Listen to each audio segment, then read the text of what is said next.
Well, thanks everyone. Really excited today to moderate this panel. It's been a pleasure to work with our panelists and just get to know them better on a personal level during this process. And so I'm just going to jumpstart us with first just very briefly talking about what is the George Wright Society, which is the organization that is hosting this webinar series. And so I just wanted to read a brief statement about what we're about. And I serve on the board, as Dave mentioned, but the George Wright Society champions stewardship of parks, protected and conservation areas, cultural sites, and other kinds of place-based conservation by connecting people, places, knowledge, and ideas. And the idea is that by uniting people from many different backgrounds around a common passion for protecting Earth's natural and cultural heritage, we can create the collaboration needed to meet today's greatest conservation challenges. And I just want to share that, one of my favorite things about working with the George Wright Society and being a member has been the bridge to being able to have professionals in our field connect with academics, students, and really have interesting conversations that also have on the ground impacts. And so it's been a really, delight to work with them. And if you are interested in learning more about the George Wright Society, I'll just put the main webpage in the chat, and I encourage you to check it out. This is just one of the many things that the George Wright Society does, and hope you can get involved.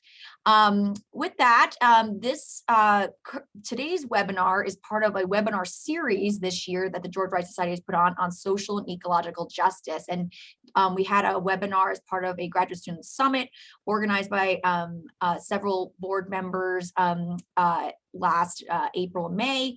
And then this is the second one in the series. And then we have a third one actually on December 2nd, which we can send more information out if you're interested, or you can look on the George Wright Society website. And that's going to be on the 10 calls to action for scientists to support reconciliation between Indigenous and non-Indigenous populations. So really a great lineup of speakers during this webinar series. And we hope to continue to do things like this to support this engagement. A couple housekeeping items for what you can expect on today's webinar. I'll introduce the speakers in just a second, but we are not going to have formal presentations in this. We really wanted to use this hour as a time for introducing some talking points. And so each speaker will be able to have about 10 minutes where they're going to share their perspectives, their experiences on a variety of aspects of this broader topic, of how to support LGBTQ plus populations in the outdoors and protected areas. And then after they each have their talking points, we're going to have a Q&A and discussion. And so this is the time where we'll be able to take questions from the audience and also and hear from more from our panelists on these topics, especially to build on things that they talk about, but also this is an opportunity to bring the conversation in new directions from the viewpoints of our audience. And so how you can, in this webinar format, if you would like to write a question at any point, you can go to the bottom of your screen on Zoom and you should see a little dialogue box where you should be able to then type in your question. And that's something that will then pop up with the panelists and myself, that we will be able to see all the questions being asked throughout. So if you have a question, put in the dialogue box at any time. We're going to save the questions till after the three speakers do get their chance to talk, and then I will moderate a Q&A discussion through that. So please ask questions. This is what we're all here about, and we would love to hear your questions and points. Again, just being respectful of our speakers. I believe that you all will be on mute because this is a webinar format. But again, we do really want to know who's in the audience, which is why we have this poll that is out right now that you should be able to see, where we're just looking to see who's in the audience, professional students, so that our speakers can best orient their talking points to that audience. Again, also being respectful across different perspectives here, and of the personal and professional perspectives that our speakers are providing. And so I hope that we can all, of course, keep that in mind with how we ask questions and responses throughout this hour. So with that, I would like to jump right in and introduce our three amazing panelists today. First, we have Forrest Cortez, who's the Director of Community Engagement at the Nature Conservancy in Illinois, and is also part of the volunteer board of the Chicago Audubon Society. So thank you, Forrest, for joining us. We then have Sandy Heath, who is the branch manager and ADA manager at Texas Parks and Wildlife Department, and who also recently earned her doctorate degree from Clemson University's Park Recreation and Tourism Management program, and will be sharing some of her insights from her dissertation work. And then last but not least, we have Brian Forrest here, is a lecturer in Parks, Recreation, and the Outdoors at Indiana University School of Public Health. And so I am going to now turn it over to Brian to jumpstart us with some of his talking points. And I think we'll close the poll so that hopefully everyone can see it. And it looks like we have a great mix of people on today's call, which is wonderful. And again, thanks everyone for coming here today, and please remember to use that Q&A dialogue box to put in questions at any point. So with that, I will turn it over to Brian. Well, great. Thanks, Jen. And thanks, Dave and the George Wright Society for hosting this event. I'm really happy to be here. My name is Brian Forrest. I use he, him, his pronouns. And I am indeed on the faculty at Indiana University here in Bloomington. That's not what I've done my whole life. I have a pretty long history working in parks, protected areas, heritage sites. I've worked in 8 different units of the National Park System. I have been also working in the social science program in Washington, D.C. And sort of later in life, in that constant process of trying to figure out what I want to do when I grow up, I came back to school and received my PhD from Indiana University the same year that I got my senior pass to public lands in the United States. That year, they did make a special dispensation for people who were 32 rather than 62. Anyway, I've also been an out gay man in the parks and protected areas profession for more than 40 years. It's scary. A couple things I wanted to share before I offer some talking points. During the pandemic, I got connected with a group of really amazing people, a group called Pride Outside, along with the National Park Service Lgbtq employee group, sponsored weekly LGBTQ history nights. And for about 9 months, every Thursday, we would gather and someone would share something that they were working on, questions they had, and it became a really great community early in the pandemic. And that grew out of something I specifically want to talk about. Pride Outside was one of the main sponsors of something I was fortunate to participate in 2019, just about 2 years ago now, and that was the LGBTQ Outdoor Summit. And that meeting in Estes Park was a gathering of people from parks and protected areas, from universities, from the outdoor industry, nonprofits, a really great collection of people really thinking hard about the ways and the unique ways that LGBTQ folks may interact with the outdoors. I'll say LGBTQ a lot. I should take more advice from a great musician named Chris Matthews, who refers to that as the Lgbtqia, and she says that we should always have it that fancy.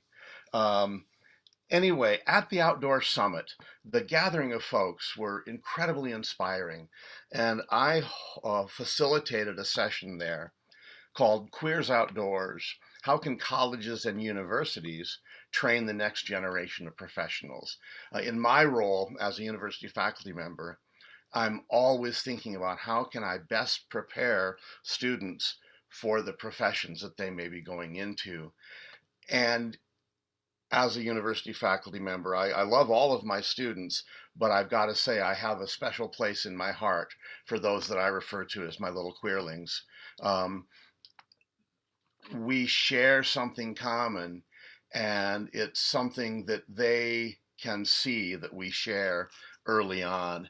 And that I think is very important, as being an out faculty member, that students know they have somebody they can speak with. But at this session, I gathered input from my peers and just wanted to share a few things because the conversation focused on what queer outdoor professionals should know and what they should be able to do. As far as knowing, they should know LGBTQ history and how that might apply to the outdoor spaces. The history of colonization. They need to have emotional literacy. They need to know the self. They need to know inclusive medical training. They need to know intersectionality. They need to know the outdoor and the LGBTQ literature, and they need to know pronouns. A similar question was posed, what should they be able to do?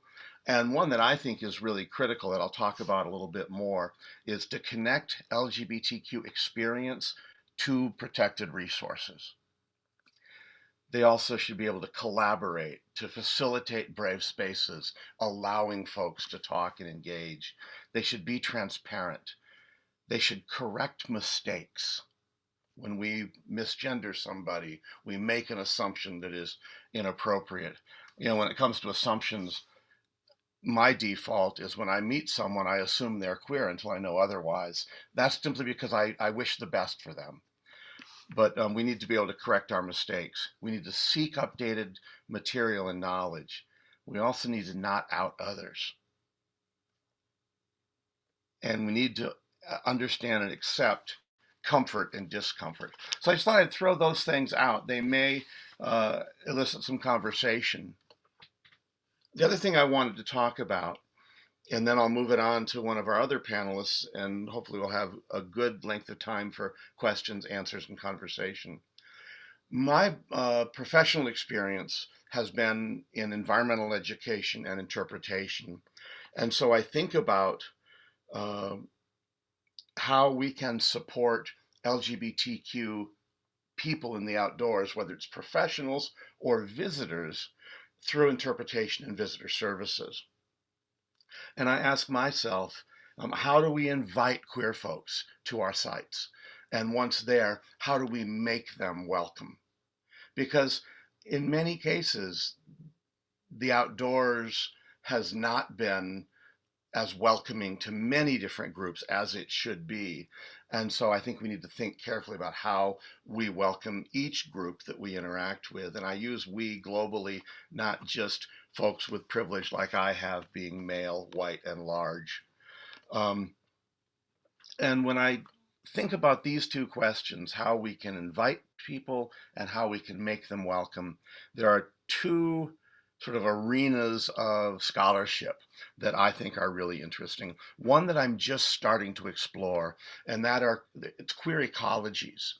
And queer ecologies challenge a dominant narrative regarding gender, sex, sexual activity, and really break apart binaries that we tend to be caught in. Probably one of the greatest on-the-ground park applications of a queer ecology framework was done by wonderful folks at Muir Woods National Monument about a year ago. And if you get on the Google or get on whatever search engine you use and look up queer ecology at Muir Woods, you can see a video that was produced that was really phenomenal. And you can see how it was also taken up by the right-wing press as yet one more thing that's wrong with America. But their work really broke down some of these dominant narrative assumptions about what nature is and about how mating occurs and how bonding occurs and how gender is fluid. The other area of scholarship that I'm really fascinated by comes from a little article, and I'll drop some references in the chat. Comes from an article called Queer Possibility. It comes out of the museum world. And it challenges the dominant, unresearched often narrative that's not been confirmed that historical actors were all straight. And in the absence of confirmation, what this article and the scholarship that follows encourage us to do is imagine queer possibility. I'll give a quick example and then I'll leave it on to our next speaker. I have, first off, the intersection between nature and culture for me barely exists. And so when I talk about parks, protected areas, I'm also thinking about sites of cultural importance. I have been involved with a little historical society museum in my hometown in Northwest Indiana called the Michigan City, Indiana Old Lighthouse Museum. For 43 years, there was a woman keeper, Harriet Colfax. And for those 43 years, a woman named Anne Hartwell lived with her. Now, if we eschew the queer possibility, they were both disappointed in love early in their lives, and so lived together as spinsters. But if you read any of the documentation from their lives and when they were alive, the bond is phenomenal. But that particular historical society maintains the dominant narrative. And queer possibility says maybe they were lesbians. And here's the important thing: we don't know that they were lesbians. We know they had a very loving life together. But the other thing we don't know is that they weren't lesbians. We don't know they were, we don't know they were not. And that opens up the doors for queer possibility. Those are the things I want to share. And I'll move it on to our next speaker, and hopefully they will inspire you to pose questions. Thanks, folks. Thanks so much, Brian. So much thought-provoking in a lot of this. And so, yes, please, as you all are listening to speakers, think of questions, add them in there. We're going to turn it over next to Sandy Heath. Hi, thank you. Thanks, everyone. And thank you, Brian, for starting us off. That was wonderful. You got me thinking. I'm Sandy Heath. I'm a PhD candidate at Clemson University, so we're almost there. I'm finishing my dissertation now. I'm in the Parks, Recreation, and Tourism Management program there. I actually started the program. Oh, and as you were saying, I work for the state of Texas as the Americans with Disabilities Act coordinator. And I also teach a course at Texas State University. But I actually chose the course at Clemson to study adaptive rock climbing. So this was not on purpose. I wanted to skate by. As a lot of queer people, it's not something I want to talk about a lot. I just want to be the queer person in the room doing what I want to do, pursuing what I want to pursue. But when I was going to school there, reading and I was learning, I started reading the academic literature, and I just realized there were some major gaps in population with who was included. And this was across the board in the leisure sciences broadly. And so I kind of gravitated to what I knew that was comfortable for what I've experienced over the years in the outdoors. And so started looking more. That's kind of where my dissertation went. Started reading more about that, and specifically queer topics and that history, kind of what Brian was talking about. What is that history? How are people experiencing the outdoors? How have they over time? What is that? And so I just wanted to learn more about that. But through that, so my dissertation is Queering the Outdoors, LGBTQIA plus identities in outdoor recreation. But I realized that my path actually started well before. As I started writing, it really started in high school. In '97, I came out as a queer kid in rural Texas. And because of that, I wasn't able to go to school and I wasn't able to get a job. And so I cold called. That was about the time Ellen DeGeneres came out on TV. And that was like the one reference point, that someone in a rural area before internet had taken off, that you could hang on to, like, oh, I see someone. And so I thought, oh man, maybe California is a place for people like me. So I cold called Mammoth Mountain Ski Area and said, hey, do you have any jobs? I haven't really seen snow, but seems like a cool place. And they gave me a job over the phone. And so I just bought a one-way ticket and hoped that they'd pick me up at the Reno airport. And that was the year I became a ski bum and a raft guide.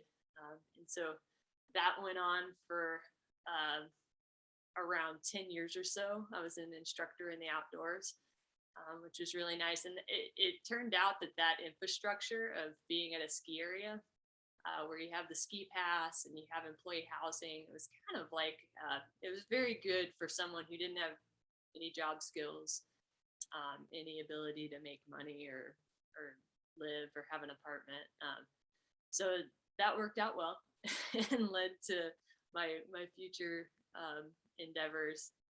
It wasn't until 2012 that I decided to go to school and pursue an undergrad degree. And through that, I continued working while I was in school the whole time. But I gravitated away from more of the outdoor guiding jobs to more of the municipal civil servant type of jobs, and looked more at like natural resource management, that sort of thing. All the while, my focus was kind of in the equity in the outdoor space, because you can't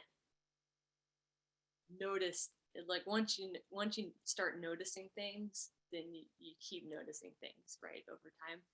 And so that kind of led me full circle to where I'm at right now. And with both as the Americans with Disabilities Act coordinator, gosh, there's an intersection right there with disability and queer identities as well. But yeah, that's my career path, and in that space.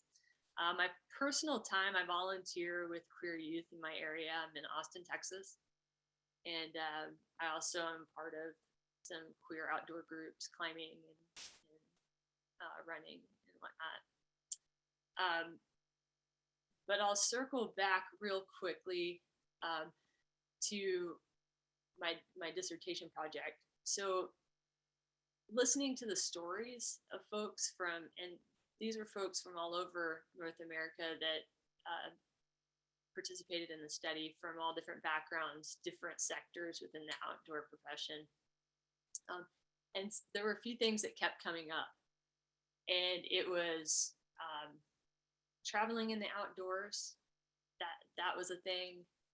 And then path, like moments of camaraderie and community, but also moments of undue burden in the space and having to show resilience or persistency in spaces where others didn't.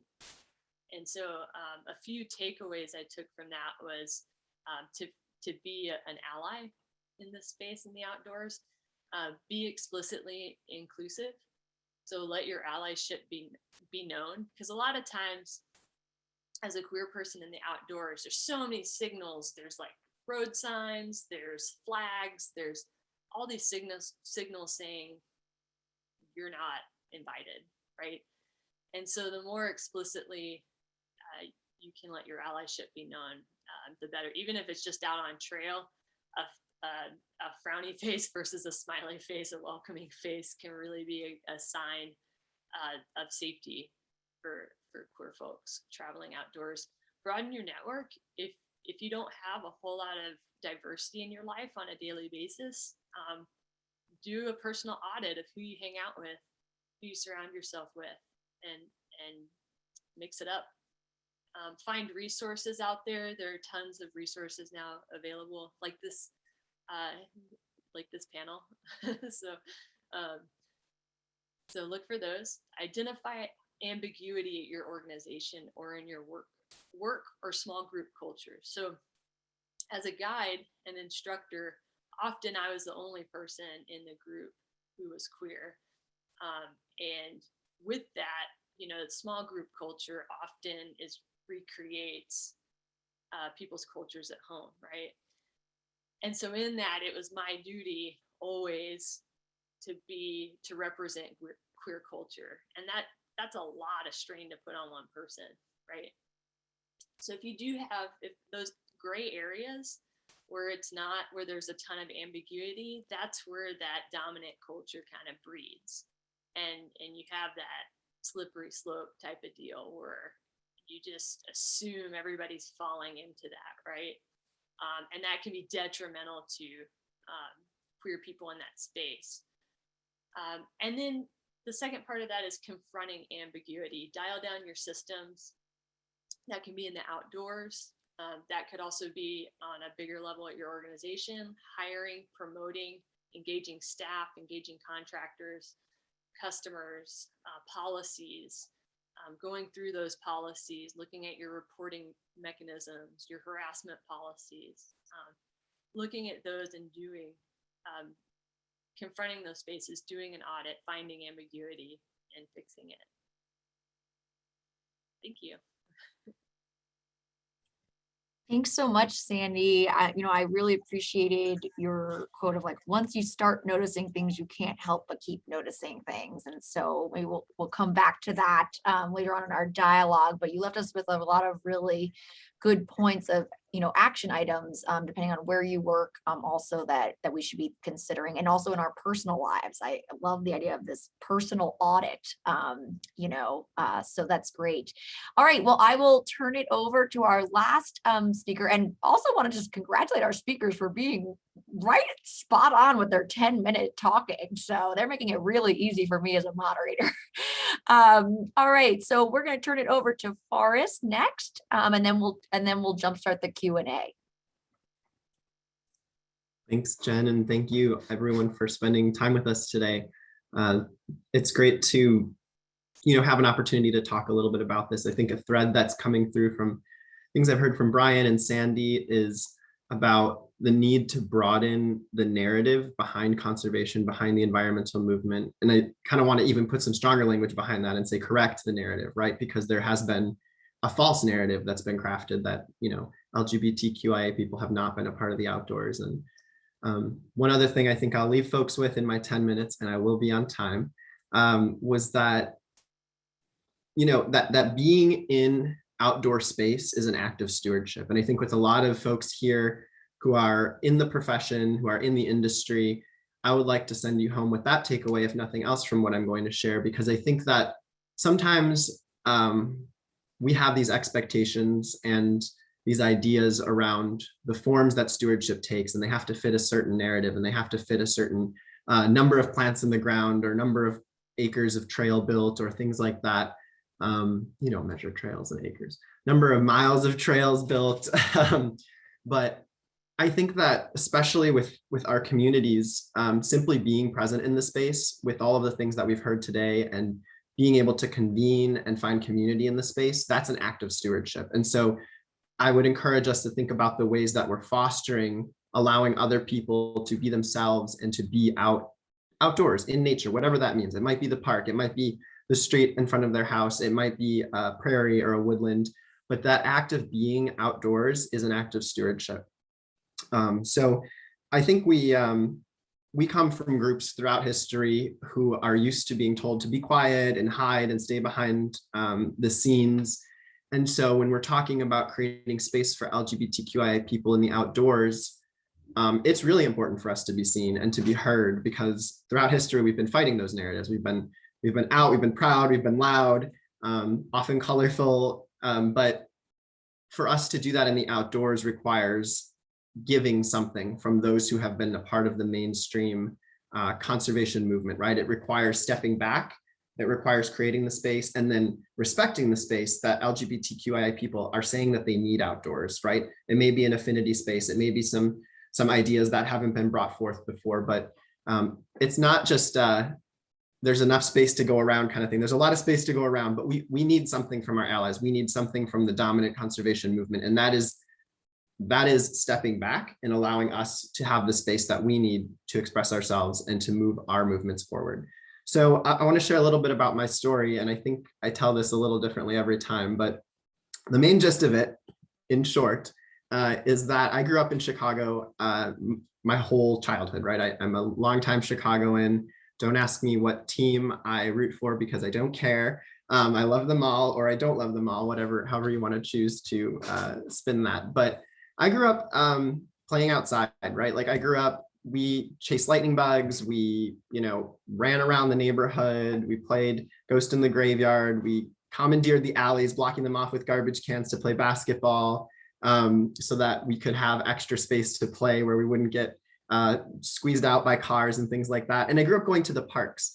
I grew up, my family would take me to the forest preserves. The Chicago region is home to tons of green spaces, forest preserves, parks. And so I really grew up with a passion for nature and a passion for getting outdoors. And I thought that, I wanted to go into research. I wanted to go out somewhere far away, somewhere really magical, really green, really magnificent, and do research like on wildlife and just be out there with like probably a big sun hat and by myself, like no one bothering me, just me and the animals, very Jane Goodall of me. But as I kind of like move forward, I went to school for wildlife ecology and management. That's what my undergraduate degree is at Auburn University.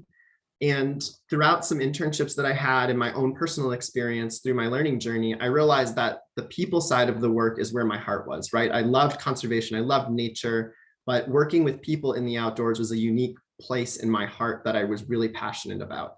I also found it would be really hard to focus on one thing for the rest of my life. So mad respect for the academics who have super narrow focuses, but I like all the things, I like knowing a little bit about many things. And so my profession since undergrad has been working in community engagement, specifically in the outdoors and the environmental movement.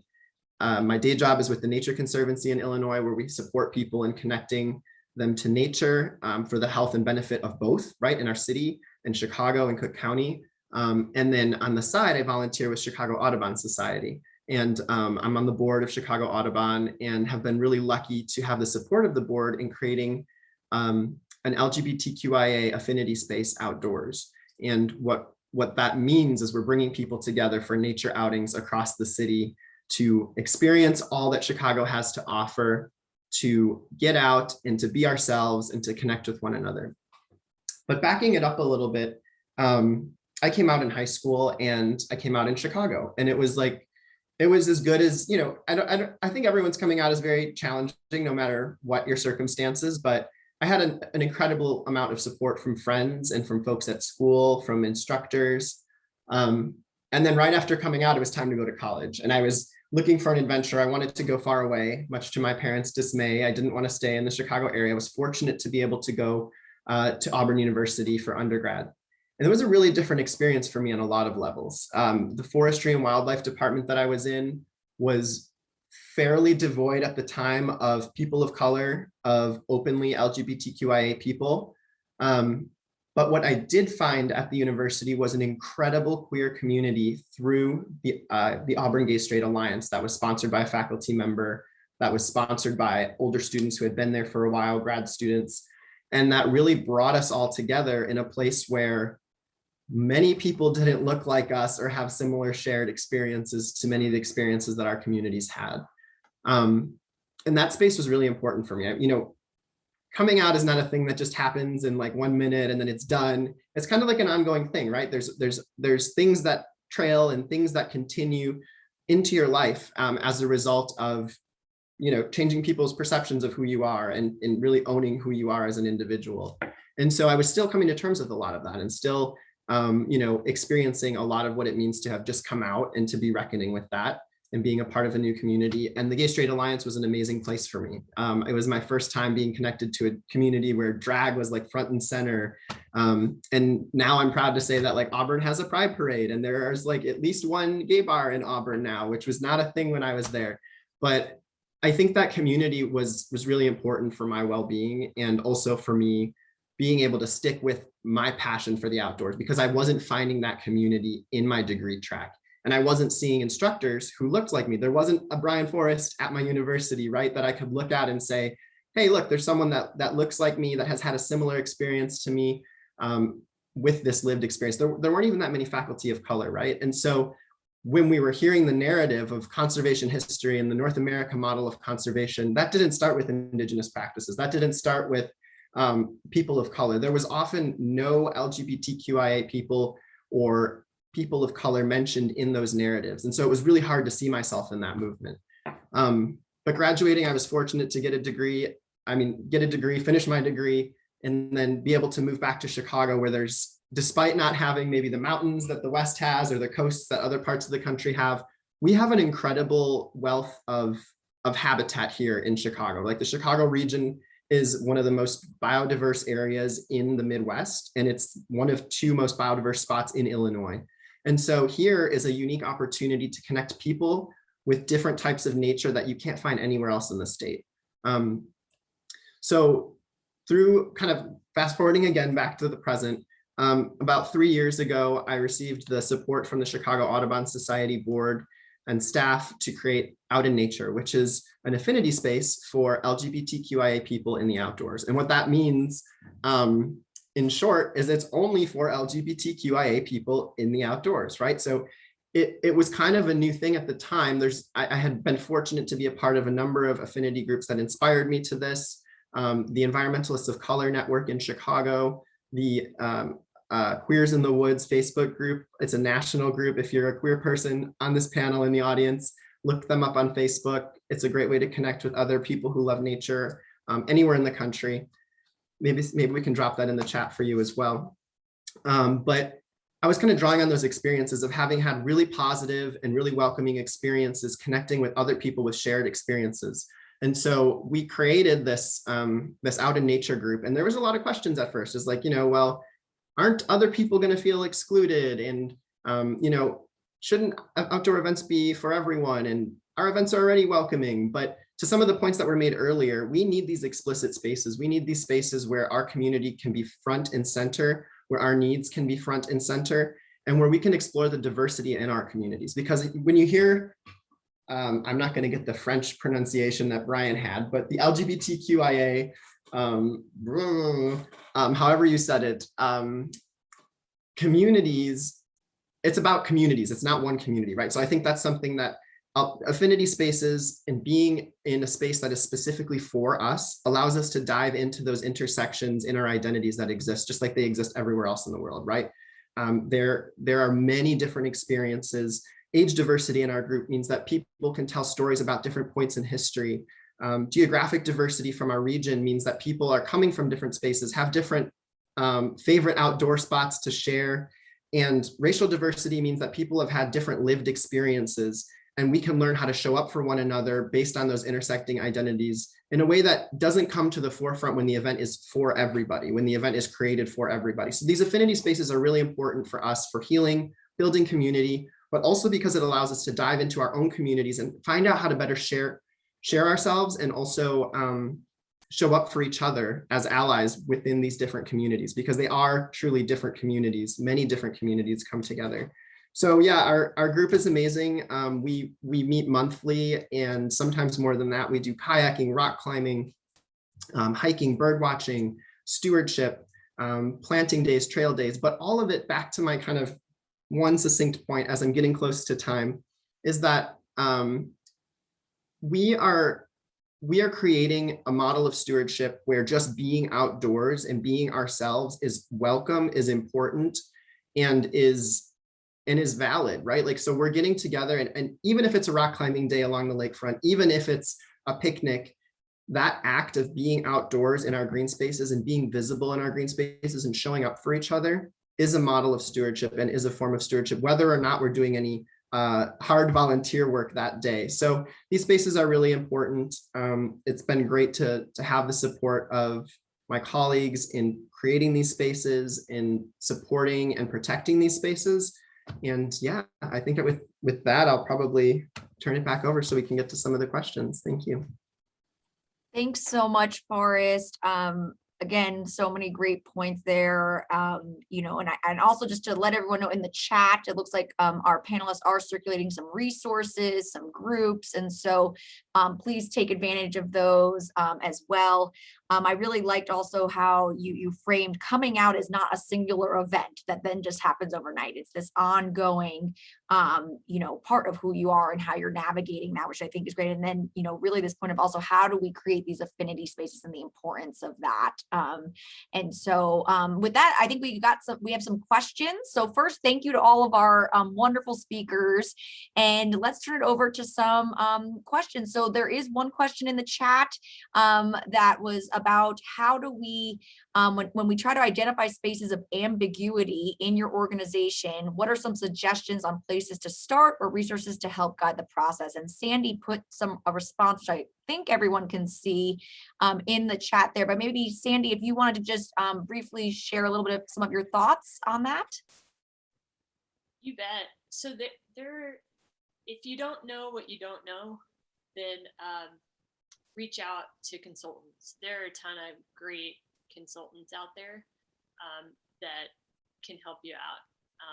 And you can find those just with an internet search or by reaching out to LGBTQIA networks. And again, these are some of these links, reaching out to people, reading blogs online. There's just a ton out there. Do beware there are some bad ones too. We've had not bad ones, but maybe some outdated consulting services. We had some. I've seen some over the years that might be out of date. So beware of that. I would say try to pick services that are specific to the outdoor sector. One in particular, the Avarna group, they do outdoor specific consulting for organizations. The other thing, it's if you do kind of know what's up and you've put out surveys, anonymous surveys for folks to give feedback, and they trust those, and you're like, okay, we have a few starting places, then just start to put together a plan to do that sort of audit at your organization. It is that what you want to make sure you're really going after, I think, is you're not filling in the gaps. You're not assuming things, right? You're not, that's what ambiguity is. It's that, oh, let's start assuming. And I'm constantly testing that in myself too, on some of these projects, because I'm like, oh man, like within the LGBTQIA community, like my experience is very different than anyone else's in the community. So I have to really think about that. And so anyway, just that those would be my starting points. Those are great, Sandy. And, I think that also is a critical point of looking to consultants that are outside your organization is really important to get a fresh eye and someone who is skilled at maybe doing those assessments versus trying to just internalize that, where you may really be missing something or not, have that professional lens. Great. Well, we do have another question from our audience, and this is, it sounds like community and peer support groups, formal and informal, were critical for all of you. Could you please share how parks and protected areas, outdoor industry, and nonprofits can support LGBTQ community organizations, and what do these successful partnerships among these groups really look like? And Brian did provide some in the chat there, so I don't know if you want to start us, Brian, and then we can see if Forrest and others have other things to share. I think mine was more of a meta kind of thing, but my first response, and I think this particular audience I'm not worried about, but that the support happens in more than just June. But I always want to see if an organization, a park, a business is wanting to support the LGBTQ communities, it goes both ways, because they give us money. Yes, but also look inward, and how can your organization, your agency, your business be more just and equitable? I think about this a lot because partnership building is a big part of my work, volunteer and professional. Um, and I think that it all comes back to like true, genuine partnerships are based on mutuality and respect, right? And relationship building. So I think Brian's point about preparing yourselves and your organization and the spaces that you already have first, that comes before a relationship. And then you're learning and you're adapting as you go. But our conservation environmental spaces aren't always ready for these partnerships that we think we're ready for, right? Like we want to prioritize racial equity. We want to prioritize working with the LGBTQIA community, but we often haven't done the work internally first that Brian mentions to get ready for that. What is that really going to mean, right? That really means diverting some time and some resources from something else to really focus on this. That means that we're going to have to be learning and adapting, not just continuing with the ways of operation that we've had for years. And that means that we're going to have to be open to different ways of doing things, right? Different ways of organizing programs, different perspectives, and really integrate what we learn into action. Because I think everyone's very excited to learn, especially over the last year and a half. But the trick is translating that to action, right? Learning with an eye to what, to do what. And I think that when you're building a partnership, it should be based on a healthy, those things that go into a healthy personal relationship should be there professionally as well with organizations, right? Honesty, open communication, ensuring that decision-making powers being shared with the communities you intend to work with. Those are all things that I think are really important and maybe don't help answer the question about like where to look for these types of partnerships, but how to really build these partnerships in the right way so they last and they actually don't create harm rather than creating something great. Thanks so much, Forrest. So I'm just encouraging people, if you still have questions, please add them into the chat. I can also ask the panelists a question. What do you think has been the biggest progress for the LGBTQ plus community thus far in, the realm of outdoors, protected areas? And then what do you foresee as the biggest challenges going forward? Oh my goodness. Yeah, when my initial response to the what is the greatest progress is that we're still here, we survive. But I think the real progress is that as diverse communities of LGBTQ folks, we are claiming and reclaiming the outdoors,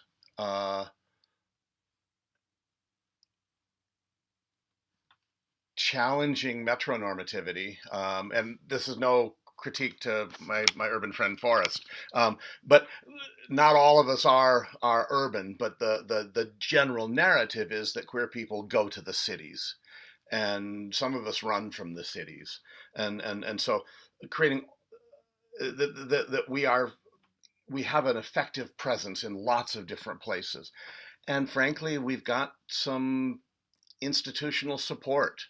Certainly, the elected administration 2 administrations ago was very supportive. And then the current administration is picking that back up. Case in point is the pride flag is now flying, or soon to be flying once again, on federal government property at Stonewall National Monument, something that was rejected during the last administration. So challenges are the fickleness, and also a big challenge, I think, when I think about the affinity space that Forrest talks about, and something that I think really feel very strongly about, is helping our colleagues, particularly our non-queer colleagues, understand that a queer affinity space is not discrimination, that it is challenging discrimination and giving a place where power can be reclaimed.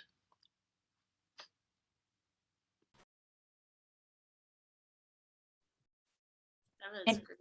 I would say, anyone else on the panel want to share thoughts? I can jump in on that one. That was great, Brian. And I'll just add that I think we need the affinity spaces because it's still a very common thought that being queer, being born queer is deviant behavior, that we're misbehaving, right? And so if we're choosing to misbehave, then we shouldn't have, that's on us, right? So we need these affinity spaces to affirm that we are people, we belong, and we are innately who we are, you know, and we have the right to be who we are in these spaces. And so it's just a matter of creating that space where we can be that without the threat of that other thought creeping in. I would love a world where that we didn't need that, right? Like that's the utopian. So I would say I gravitated towards my dissertation topic because I felt a responsibility. I don't feel scared the way that I did maybe 10 years ago to hold my wife's hand in public or, you know, to be out at work. There's still, that's not gone. Like there's still that subtext there. And it's still in the back of my mind. So we're not there yet. Just because of marriage equality and some of the progress we've made, we're definitely not there yet. But I do feel like it is that's why I changed my academic path, was because of that responsibility. The pieces of privilege that I did have in my life, I wanted to leverage those to benefit the community. I think something that's really worth celebrating is that the expertise in our communities is finally being recognized in many ways and coming to the forefront. I mean, just us being invited to be here is an example of that. The fact that there's increasing space for us to share that expertise. There's increasing recognition that we have something to offer. Queer, outdoor, nature experts have been all around us for a long time, right? The first on-campus job I got was because of a queer person that I met through the Gay Straight Alliance, who was a drag queen, who was like one of the first drag queens to wear drag down the main stretch of like the square area on campus at a herpetology lab, sorting reptiles, amphibians. And so that was like my first volunteer curatorial position on campus. And that was an expertise. That was something that I benefited from our community. Brian and I took a group out to the Indiana Dunes National Park a couple weeks ago only.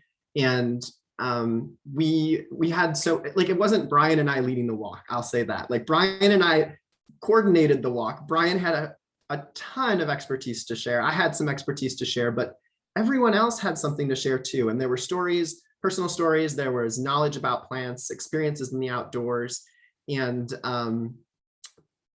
then there were stories that are harder to process, but are expertise too, right? Like someone pulled me aside and said, you know, without this group, it's helping me feel comfortable and feel safe to be out in the outdoors again. I would not have come to this place by myself as a female presenting person, right? I would not have felt safe to make this trip to see our national park, the closest national park to where they live, without this group. And so I think that that's expertise too, right? That's a personal story, but that's expertise that now the challenge for us is to take that and integrate that into conservation planning, integrate that into our budgets, and realize that that's an expertise that we need if we're going to be moving the needle on things like climate change, restoration, habitat protection, because we need more people in our camp. The way we've been doing things isn't working, hasn't worked because we haven't listened to these perspectives and integrated that expertise into our planning. Thank you all so much. I know that was a big question to ask.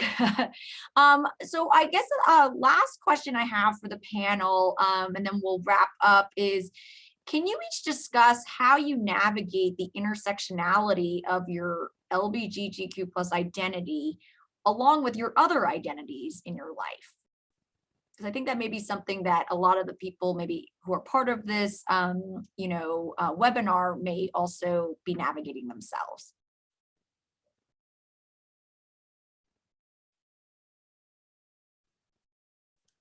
I can jump in.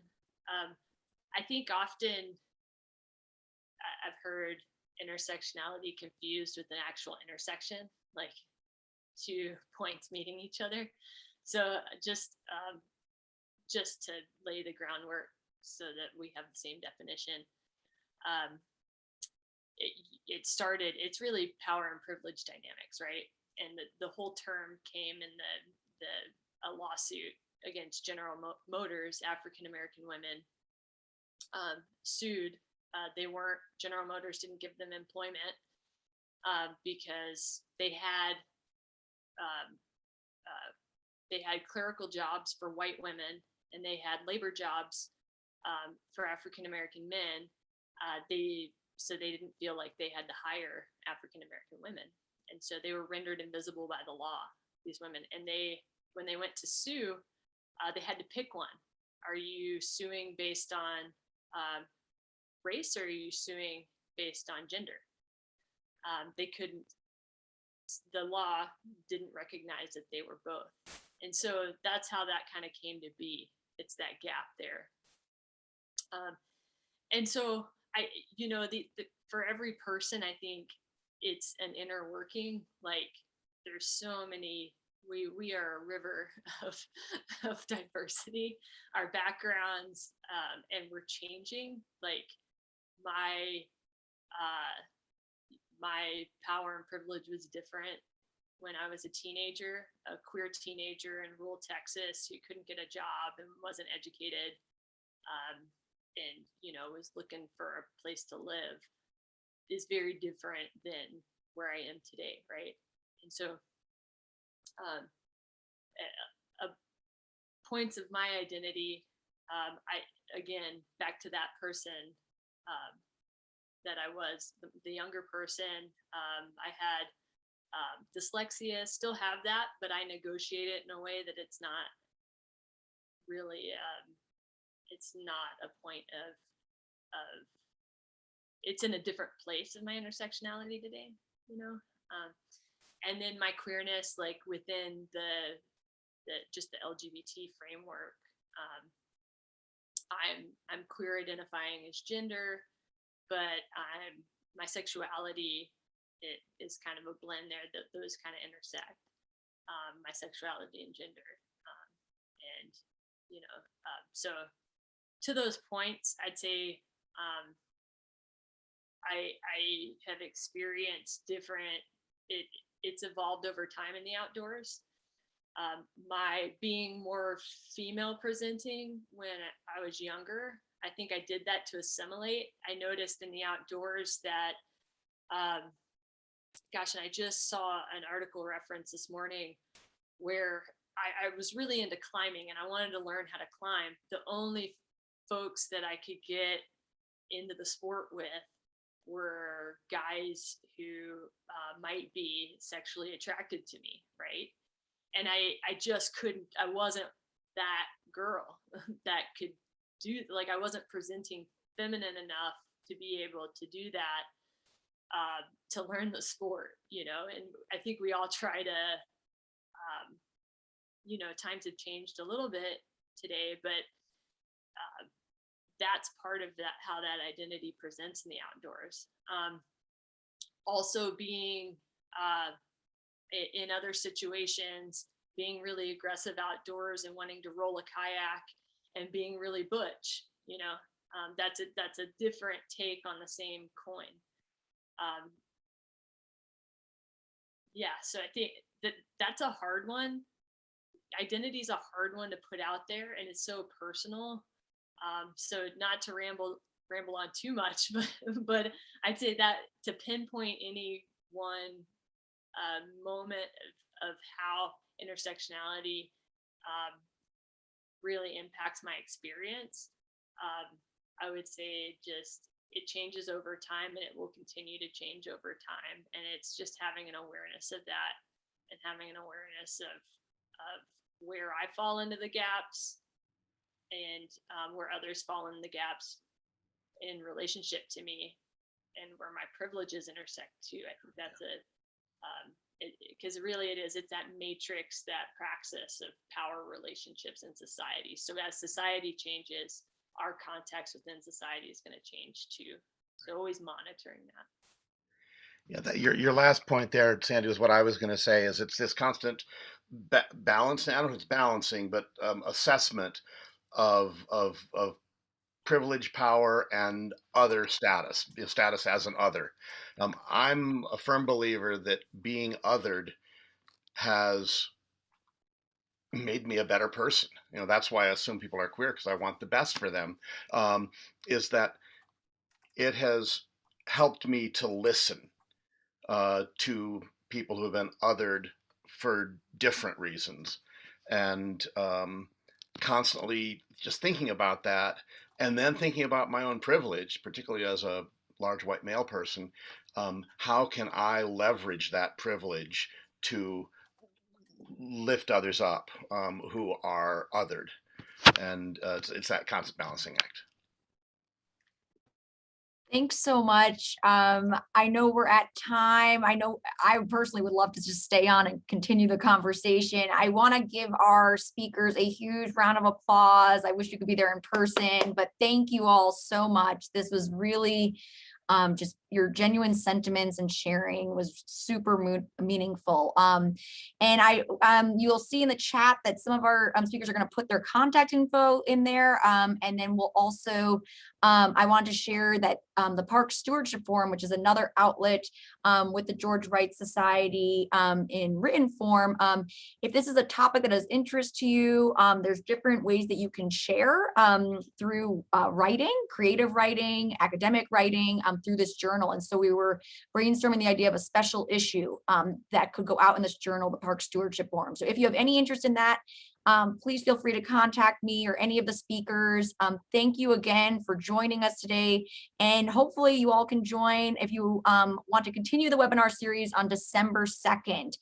We have our final webinar series for the George Wright Society. So thank you again to all the speakers. I'll let them maybe stay around for another minute or two if anyone has any further questions, and we'll stop the recording at this point too. So thanks everyone. Have a great day.